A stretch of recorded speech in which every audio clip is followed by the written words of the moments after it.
I think it's important in a difficult situation, and we are facing a difficult situation. There are economic problems, there's a migration problem.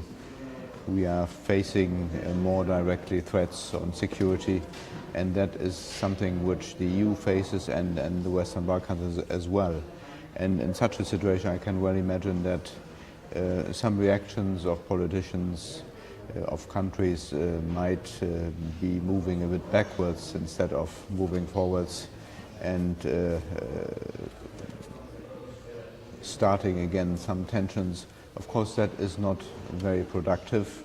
It's easy to say that, I'm well aware. And I hope very much that what we have seen recently were not very important incidents seen from the whole development the Balkan has taken over the last 1.5 decades. And in any case, moving back to difficulties which we all thought had been overcome in the past is not the best way to make progress towards European integration, that is clear. It is not an easy situation for the European Union, that's clear, and I think very recently the Commission President Jean-Claude Juncker said in the European Parliament when he delivered his speech about the state of the European Union that the European Union is in a deep crisis, and many things are coming together. The economic crisis has not been overcome, especially in some countries. We have more directly than we experienced in previous years a threat of terrorism, so the security situation is perceived by the population, and rightly so, as more unstable as it was before. And we have the huge migration issue. I can come back on this in a moment. And last but not least, we have one member state which will very likely choose to leave the European Union. Now, on this last point, on the famous Brexit issue, first I think you have to start with in saying very clearly the European treaties provide for the possibility that a member state leaves the European Union. So it is not something which is out of the rules, it is something which is foreseen in the European Treaty. So it is a right of the United Kingdom to leave the European Union. I find this very regrettable, and it will at the end not only be of disadvantage for the United Kingdom, we have also to watch out that the European Union will not have damages of that. So that, and it will be a long process. It will, by the way, be also a process which will bind quite a lot of human resources. It will not be an easy negotiation. So all this adds, the Brexit adds to all the other difficulties the European Union is facing. And having worked so long for the European Commission, we have had crises very often, but I don't recall any situation where so many difficult issues have come together. Now, what does that mean for the Western Balkans, which are at different stages in the accession process? To get the membership. Now, it would be dishonest to say that the process of enlargement is not affected by that. The EU is hugely distracted, if I might say so, by these problems, and therefore it is, I think, normal and understandable that it has become more difficult to keep the focus on the enlargement process. On the other hand, I haven't read anything, I haven't heard anything, any European politician saying, let's put the enlargement process on hold. I have not heard that, and that's not the case.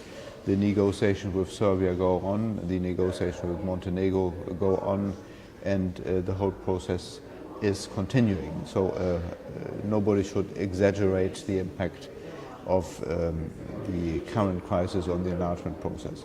But it is, nobody can contest that, a difficult situation. Now, on the particular issue of the migration problems, we have all seen that the Balkans have been heavily involved in that crisis. maybe a bit less today than it was 1 year ago, but the crisis is not over.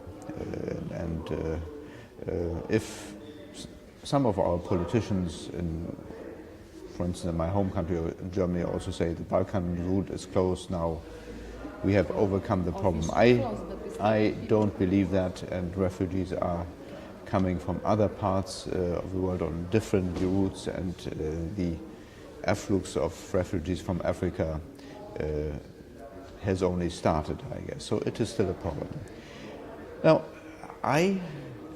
my impression is, without having worked on this directly, is that the problems last year led to very intensive discussions between the EU and some of its member states and the countries in the region of the Balkans concerned, which is as such not a bad thing.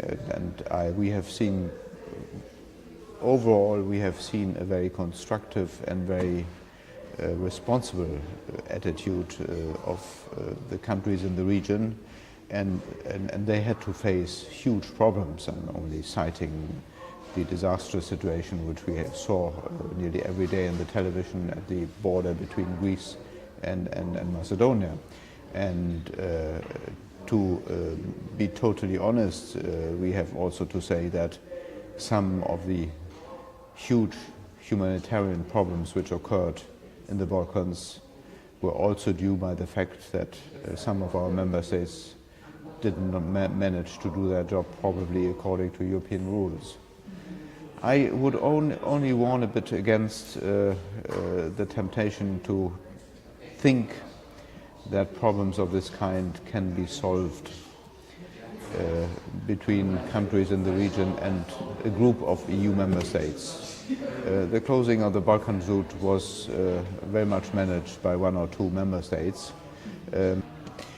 Well, to say it again, closing the Balkan routes alleviated the situation for the time being. I say again, I don't think that the refugee crisis problem is over, that's clear. And the solutions to these problems have to be found at EU level as far as the EU is concerned.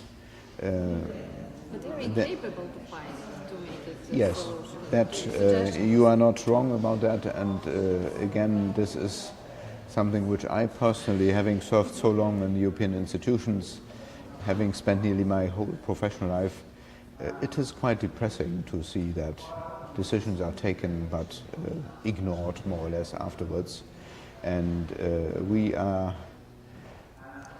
seeing, not everywhere and not systematically, but we are seeing sometimes, and the refugee crisis is an example for that, an attitude of some of our member states of ignoring their obligations, forgetting about their obligations for solidarity. The principle of solidarity is mentioned 16 times in the European treaties, and that good cooperation has to function also in times of bad weather, not only when there is sunshine. And we have clearly seen some things which are sad. I think one Prime Minister of one member state has recently said that his country, everybody knew this by the way, is a Christian country, and that he would not allow any mosque to be built in that country. This is not only a very responsible and very populistic statement, it is a statement in my view which is fundamentally in contrast to the values of the European integration. So I don't want to comment on this further, I think clear enough, but that is difficult. We have, of course, these kind of statements because we see in many EU member states, not in all of them, but in many member states, a development to populism, to extremism, very often right-wing, but not only right-wing, and also that politicians don't really see how to react to that. They're incapable. Yes, and sometimes their reflex is to criticize the European Union, because that is easy, instead of, well, who takes decisions in the European Union? It's basically the member states.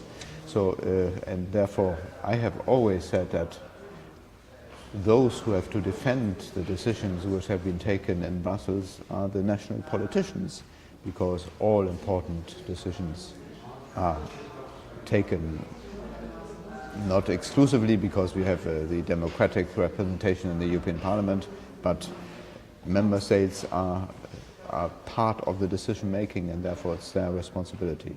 But the development in countries, my own home country Germany included by the way, that parties of the right wing which have populist and radical opinions are on the rise, are winning elections one after the other, local elections in Germany to take as an example.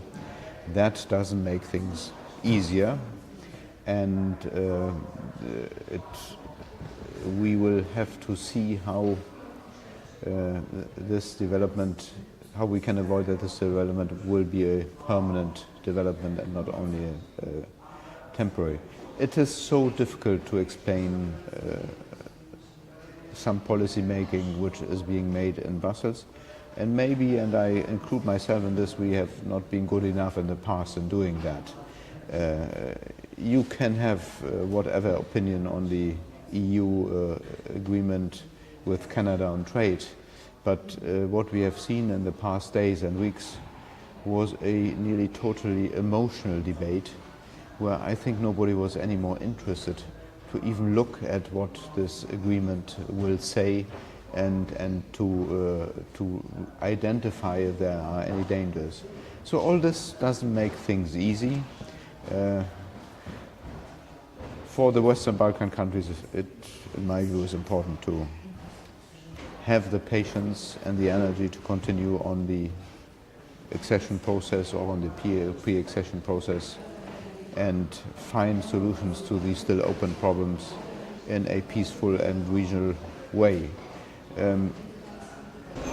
Well, of course, some people fear that after a Brexit or after the Brexit or after the United Kingdom leaving, others might follow. I don't think that there are any indications at this moment that this will happen.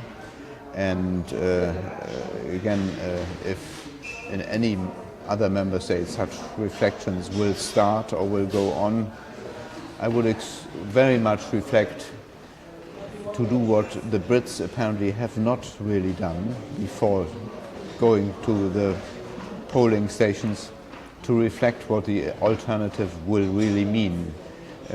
We have all been amazed to see how apparently little preparation there has been in the United Kingdom on not only on the process to leaving. It's a very complicated process.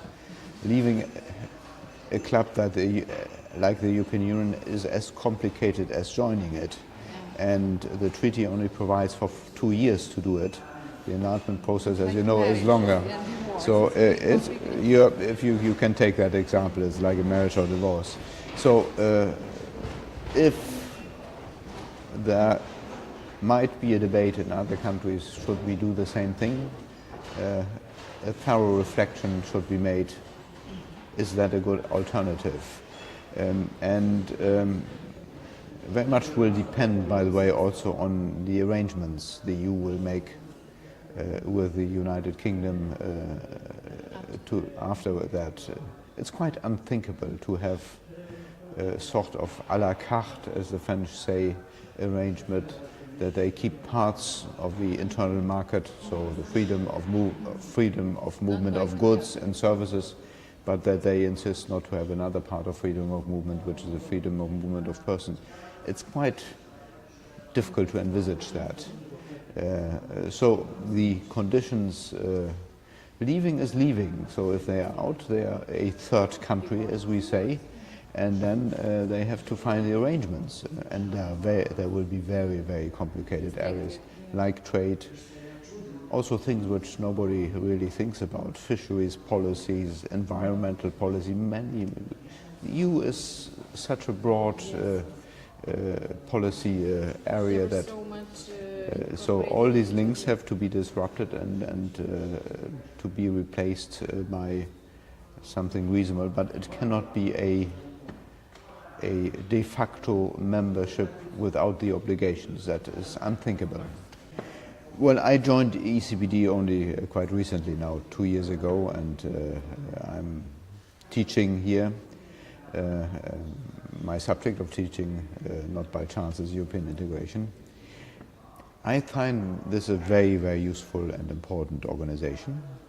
And we are now here sitting in a very interesting conference which brings together, I should say, global experience. Many people who have worked on very important areas in the world, in the UN, on other continents, in the US, and there are also many participants who are very prominent figures in the Western Balkans. So that is very, very useful to bring all these people together, especially in a time of tension. Of course, what is, in my view, still even more important is the engagement of the ECPD in teaching young people. They have programs in very different areas, including health, including security, including economic matters and legal matters. And that's the area where I try to contribute. I have learned in dealing with the Western Balkans that many people want to go towards Europe, but not so many know exactly what that means, and you have to start with the young people. By the way, I should add that it is also very essential for young people to learn to speak English well. That is very essential. I'm a bit hesitant to make this remark because I never made a big effort to learn Serbian. I apologize for that. But young people have to look outside, and that means they have to understand English. English is the most important. Other languages are nice, and why not German or French, but not only to speak a little bit of English, but to be able to discuss in English, to write a paper. That opens the mind as well, because you're much more able to do that. So that is a recommendation which I'm making every day when I'm dealing with ECPD. Teach them first English and then European integration. But it is a very important institution because it is going also across the borders of one country. It's engaged in the whole region, and it sets and sets an example that also in the area of education, cooperation is possible, and also the participants in this conference coming from the region, come from all the countries, sitting together in a friendly and peaceful way, of course, and discussing the subjects.